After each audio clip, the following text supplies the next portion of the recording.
नमस्कार डॉक्टर साहब। जैसे कि हम लोग ये वीडियोस बनाते आ रहे हैं कुछ अपने साथी डॉक्टर्स की प्रैक्टिस की हेल्प के लिए, यार के डॉक्टर को हेल्प की बहुत ज़रूरत पड़ जाती है कभी कभार।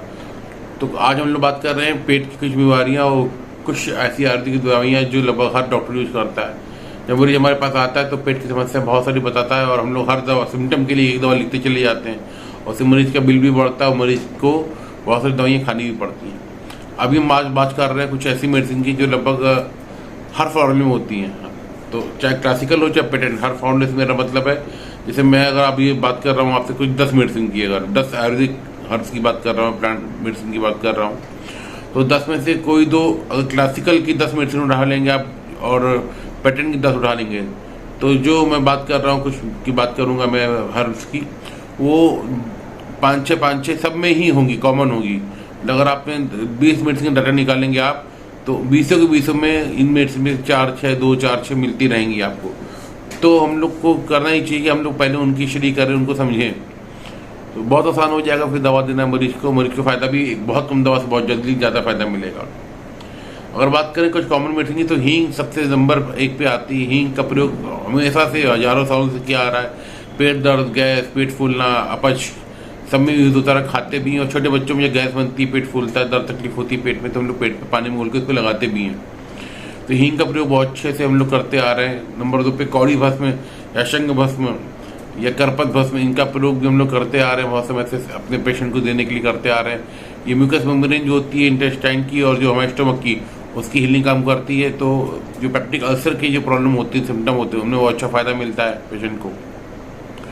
उसके अलावा हम लोग पंच तुलसी का प्रयोग करते आ रहे हैं। पंच तुलसी का जो मेन काम हमारा होता है शरीर के ऊपर की जो एंजाइम्स हैं जो हमारी लार में होते हैं या हमारे जो पेट में एंजाइम होते हैं, इनका काम होता है खाने को ठीक से पचाना।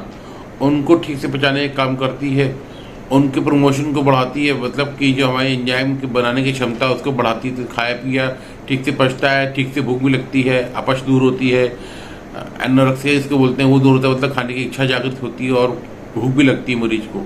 और जब ठीक से पचता है तो ठीक से निकलता भी है, मतलब कॉन्स्टिपेशन में भी फायदा मिलने लग जाता है समय के साथ। क्योंकि जब तक ठीक से पाचन नहीं होगा भोजन का, तब तक आप मरीज का पेट साफ करने की दवा देंगे तो आराम तो आएगा, पर टेम्परेरी आराम आएगा। आप उसको मरीज को बिना मेडिसिन के ठीक नहीं कर पाएंगे। बिना मेडिसिन के ठीक करने मतलब कि ऐसा समय आए मेडिसिन बंद हो जाए, मरीज का पेट साफ होता रहे, वो समस्या आपकी तभी बनी रहेगी। पंच तुलसी के बाद में हम लोग बहुत कॉमन मेडिसिन जो देखते हैं सबसे ज़्यादा यूज होती है, वो होती है हम लोग की कुमारी मतलब हम लोग जिसको बोलते हैं ग्वारपाठा या एलोवेरा, सबसे कॉमन नाम एलोवेरा जिसको बोलते हैं हम लोग। एलोवेरा पेट के लिए बहुत सूदिंग का अच्छा काम करती है, एंटासिड भी बहुत अच्छा है। बहुत ज़्यादा कुमारियाँ ऐसा हो कि में तो मेन कंटेंट ही कुमारी है और लगभग हर पेट की दवा में कुमारी पड़ती है। ये हमारे पेट में डिटॉक्सिफिकेशन को बहुत अच्छा काम करती है। जो पेट में जो सेलिंग होती है आंतों की, उसमें वो अच्छा काम करती है। पेट में जो चिपका हुआ मल होता है उसको बाहर निकालने का काम करती है। उसके अलावा आंवला, हरड़ और बहेड़ा, ये तीनों जो चीज़ें दवाइयाँ हैं, तीनों जो प्लांट है बहुत अच्छा काम करते हैं। कब एसिडिटी गैस कहते हैं कि पेट की ऐसी कोई समस्या नहीं जो इनसे दूर ना हो सके। हरड़ के लिए जो बोलते हैं, इसका नाम ही अभ्या रखा गया है, मतलब उम्र देने वाला। अर्थात कहा जाता है, ऐसा एक हाइपर बोल है कि जिसके मुंह में अभ्या होगी या हरड़ होगी उसको कोई बीमारी नहीं हो सकती। मतलब मुंह में, मतलब जो अभ्या का प्रयोग सेवन करता होगा उसको पेट की कभी कोई बीमारी नहीं होगी, ऐसा कहा जाता है। आंवला विटामिन सी का बहुत अच्छा सोर्स है, बहुत अच्छा एंटी ऑक्सीडेंट है। तो बहुत लगभग हर पेट की मेडिसिन में आपको आंवला, हरड़ और बहेड़ा जरूर मिलेगा आपको। उसके अलावा भूमि आंवला और जवा घास का भी बहुत अच्छा प्रयोग होता है। जवा घास भी हमारे एंजाइम को, सिक्रेशन को बहुत अच्छा प्रमोट करती है। तो ये कुछ ऐसी मेडिसिन इनका हम लोग प्रयोग कर सकते हैं, पर ध्यान रखना पड़ेगा कि मरीज को इन दवाइयों को दें या आप कोई भी क्लासिकल मेडिसिन दे रहे हैं या आप कोई भी पेटेंट मेडिसिन दे रहे हैं, मरीज की जीवन शैली, भोजन शैली को जब तक आप नहीं सुधारेंगे डॉक्टर साहब, सारी दवाइयाँ फेल हैं। आप दवा देंगे, मरीज को आराम आएगा, 20 दिन में आराम आएगा, आपने 25 दिन में, महीने भर में उसकी दवा बंद कर देंगे। महीने भर के बाद मरीज फिर वही यहाँ बोलेगा कि साहब आपने दवा बंद करी, और 5 दिन नहीं बीते मुझको फिर सारी दिक्कतें चालू हो गई। एक तो आपकी दवा का असर स्लो होगा, अगर मरीज की जीवन और भोजन शैली से सही नहीं है तो आपकी किडनी की दवा, जो दवा आपको 5 दिन में असर करती थी वो 15 दिन में असर कर रही है, करेगी। तो मरीज का फेद आपके ऊपर कम होता है कि साहब इनकी तो 15-15 दिन तक दवा काम ही नहीं करती। 15-20 दिन में असर करेगी, उसको आराम आएगा, फिर आपकी दवा छोड़ देगा, फिर आप खुद ही बंद करा देंगे। बाद में 15-20 दिन बीतते बीतते, वही 2 महीना बीतते बीतते फिर वही कहानी आ जाएगी कि साहब आपकी दवा बंद कर, फिर बीमारी चालू। तो मरीज को आपको समझाना बहुत ज़रूरी है कि भाई जीवन शैली और भोजन शैली का को सुधारना बहुत ज़रूरी है। जीवन शैली भोजन शैली में बात करते तो कुछ बातें मैं मरीज को समझाने के लिए हमेशा बोलता हूँ, अपनी प्रैक्टिस में जो बोलता हूँ मरीजों को कि भाई जब हम लोग छोटे थे, बचपन में जब पढ़ते थे, कक्षा 1 में पढ़ते थे फर्स्ट क्लास में, तो एक कहावत कही जाती थी इंग्लिश में, हम लोग को पढ़ाई जाती थी, early to bed and early to rise makes a person healthy wealthy and wise. मतलब सुबह जल्दी जागना, रात को जल्दी सोना हमारे शरीर को, मन को, बुद्धि को, चित्त को स्वस्थ रखती है। तो भाई हमने ये आदत क्यों छोड़ दी? क्योंकि हमने नकली सूरज पैदा कर लिया। नकली सूरज मतलब आर्टिफिशियल सूरज। पहले के ज़माने में क्या होता था कि सूरज, जब बिजली नहीं थी, सूरज सुबह सबने भोजन किया, सूरज सोते सब लोग सोने चले गए। आज क्या है, बल्ब होने की वजह से हम लोग रात को 11-11, 12-12, 1-1 बजे तक पूरी पूरी रात जगते रहते हैं। उन लोगों को पता ही नहीं चलता कि सूरज कब डूबा। और सवेरे पहले क्या होता था कि कुदरत की जो आवाज़ें थी, चिड़िया की आवाज़, मुर्गी की आवाज़, पंछियों की आवाज़, जानवर की आवाज़, तो हम लोग की सुबह 4-5 बजे 6 बजे बुर मुहूर्त में या सुबह तड़के हम लोग की आँख खुल जाया करती थी। परंतु अब कमरे के अंदर हम लोग बंद होते हैं, हम लोग को पता ही नहीं चलता कब सूरज निकल आए। सूरज निकल आए तो आँख ही नहीं खुलती।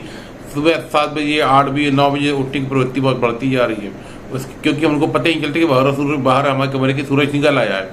भाई आंखों पर रोशनी पड़ेगी तो अपने आप की नींद टूटेगी, लेकिन आंखों पर रोशनी पड़ेगी तो टूटेगी ना नींद।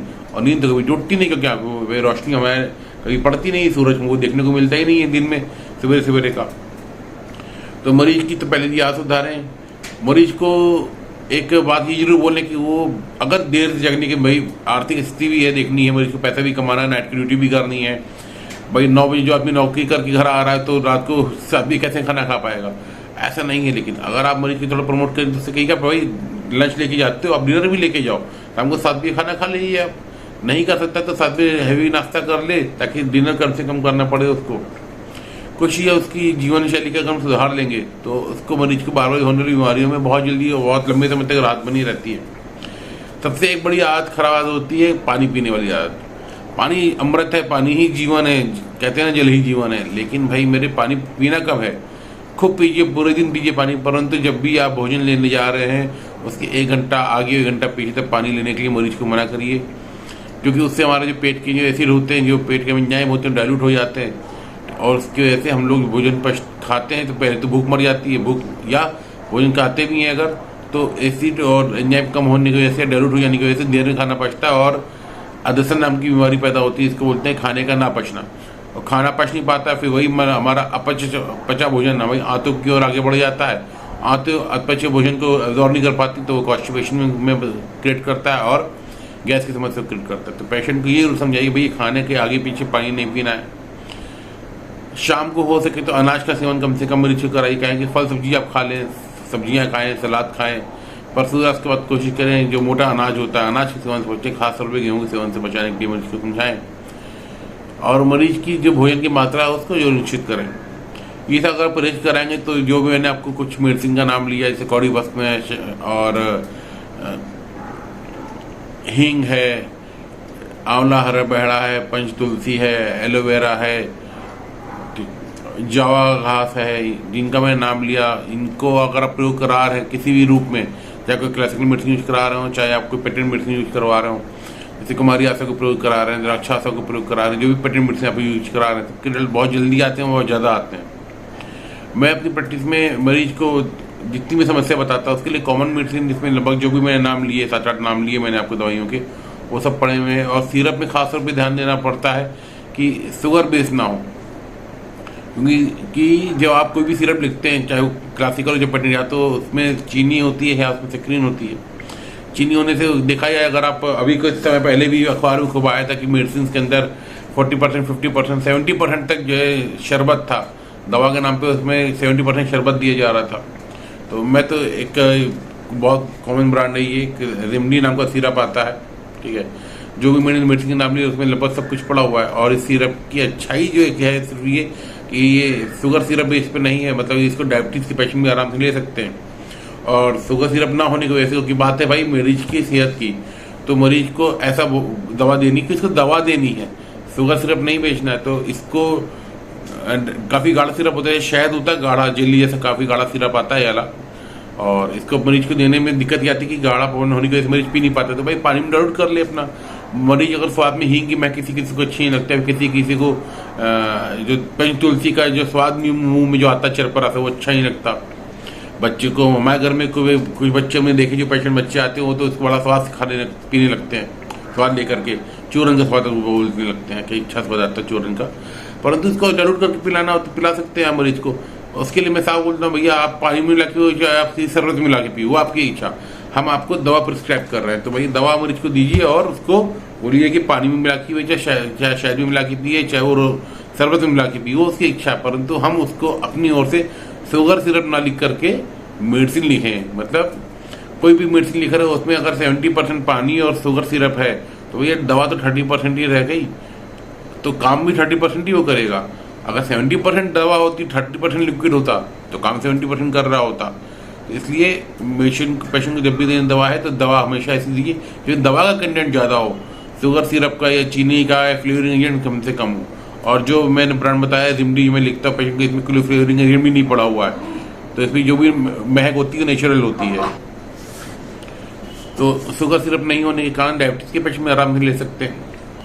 इसी साथ में आज की वीडियो खत्म करता हूँ और आशा करता हूँ कि ये वीडियोस मेरे साथी डॉक्टर को बहुत मददगार साबित होंगे।